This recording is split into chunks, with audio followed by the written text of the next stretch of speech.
So kung kagaya ko kayo nakakatapos na mag-exfoliating set, kailangan po kasi natin gumamit ng mild maintenance set. Yung mild maintenance set guys, yun yung magproprotekta sa skin barrier natin.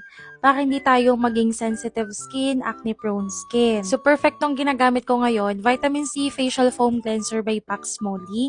Actually guys, napakagaan niya lang sa mukha. Very gentle and ang lakas niya maka-brighten up talaga ng skin. So kung may mga hyperpigmentation ka sa face, blemishes, dark spot, acne marks, ayan, perfect na perfect to para sa'yo. Sobrang refreshing lang din talaga guys nitong mga set na to. Promise. Tapos, mag-rose water toner ka para maalis yung mga dirt na hindi naalis dun sa facial foam cleanser kung meron man. Then, ayan na, mag-AC serum ka na. With vitamin C din to guys ha. Main focus niya talaga is pag-brighten up talaga ng skin. So, ilalagay mo lang yan directly sa face mo hanggang sa fully absorb.